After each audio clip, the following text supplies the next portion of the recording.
महर्षि वशिष्ठ राजा दिलीप को एक कथा सुनाते हुए कहते हैं, एक दिन सुव्रता अपनी 3 सखियों के साथ माघ स्नान करने के लिए कावेरी के तट पर आई। उस समय एक जंगली हाथी पानी से निकला। उसे देख वो कन्याएं भय से व्याकुल होकर भागी और हाथी भी उनके पीछे भागने लगा। चारों कन्याएं तिनकों से ढके हुए एक बहुत बड़े जल शून्य कुएं में गिर पड़ी और गिरते ही उनके प्राण निकल गए। उन कन्याओं को खोजते हुए जब उनकी माताएं वहां पहुंची तो वे शोकग्रस्त होकर उन कन्याओं का नाम ले लेकर विलाप करने लगी। उन माताओं का वे क्रंदन मुनि मृगशृंग से देखा न गया और उन्हीं की कृपा से वे कन्याएं मृत्यु को प्राप्त होने के पश्चात भी वापस लौट आईं। तब राजा दिलीप ने पूछा, मुने, यमलोक से लौटकर आई हुई उन साध्वी कन्याओं ने अपनी माता और बंधुओं से वहां का वृतांत कैसे बतलाया? पापियों की यातना और पुण्यात्माओं की गति के संबंध में क्या कहा?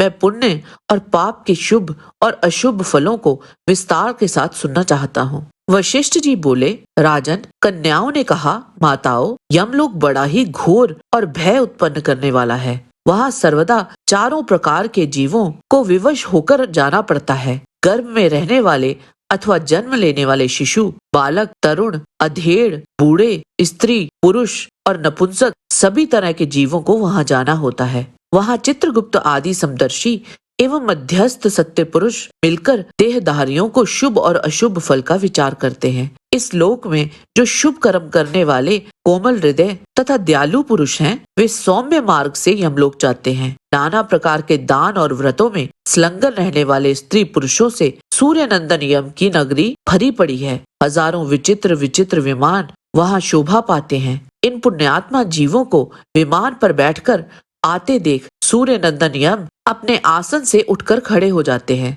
और अपने पार्षदों के साथ जाकर उन सबकी अगवानी करते हैं।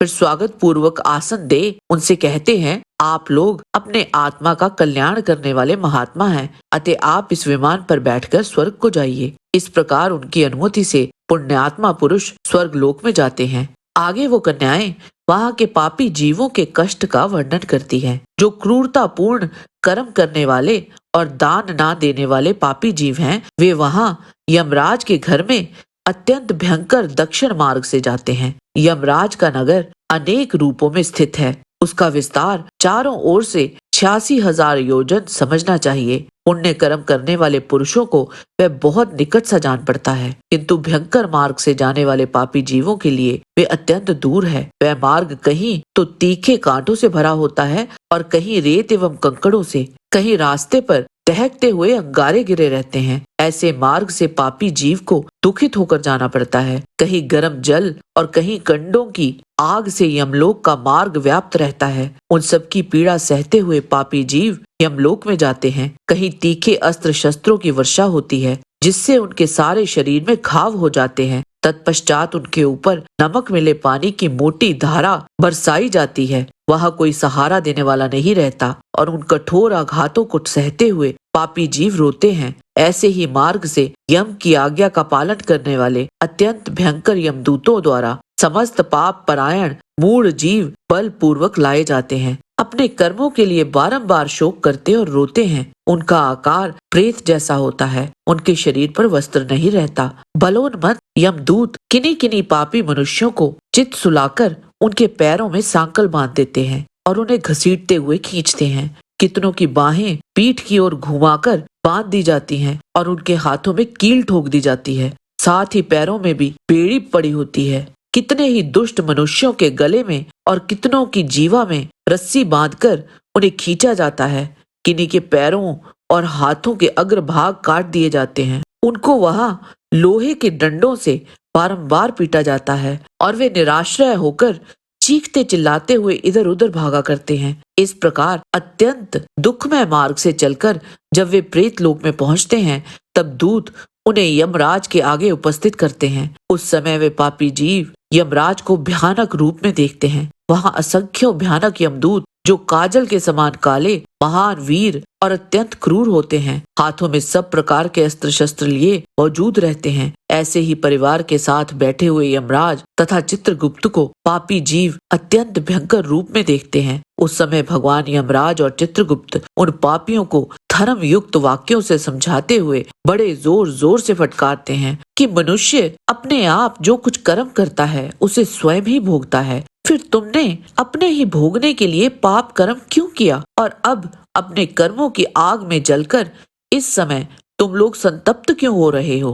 भोगो अपने उन कर्मों को, इसमें दूसरे का कोई दोष नहीं। उसके बाद पाप की शुद्धि के लिए उन सभी को नर्क के समुद्र में डाल दिया जाता है। इस पृथ्वी के नीचे नर्क की 28 कोटियां हैं। वे 7वें तल के अंत में भयंकर अंधकार के भीतर स्थित हैं। उपयुक्त कोटियों में से प्रत्येक के 5-5 नायक हैं। रौरव से लेकर अविची तक कुल 140 नर्क माने गए हैं। इन सब में पापी मनुष्य अपने अपने कर्मों के अनुसार डाले जाते हैं और जब तक भांति भांति की यातनाओं द्वारा उनके कर्मों का भोग समाप्त नहीं हो जाता तब तक वे उसी में पड़े रहते हैं और उन नरकों की आग में शुद्ध किए जाते हैं। इस प्रकार कलेश सहकर जब वे प्राय शुद्ध हो जाते हैं तब शेष कर्मों अनुसार पुनः इस पृथ्वी पर आकर जन्म ग्रहण करते हैं। तृण और झाड़ी आदि के भेद से नाना प्रकार के सथावर होकर वहां के दुख भोगने के पश्चात पापी जीव कीड़ों की योनि में जन्म लेते हैं। फिर कीट योनि से निकलकर क्रमशः पक्षी होते हैं। पक्षी रूप से कष्ट भोगकर मृग योनि में उत्पन्न होते हैं। वहां के दुख भोगकर अन्य पशु योनि में जन्म लेते हैं। फिर गौ योनि में आकर मरने के पश्चात मनुष्य होते हैं। आगे वे कन्याएं बोली, माताओं, हमने यमलोक में इतना ही देखा है। वहां पापी को बड़ी भयानक यातनाएं होती हैं। वहां ऐसे ऐसे नरक हैं जो ना कभी देखे गए थे और ना कभी सुने ही गए थे। वह सब हम लोग ना तो जान सकती हैं और ना देख ही सकती हैं। इतना ही सुन उनकी माताएं भयभीत हो गई और उनसे आगे कुछ भी ना बोलने का आग्रह किया। वे कन्याएं बोली, भारतवर्ष को कर्म भूमि कहा गया है।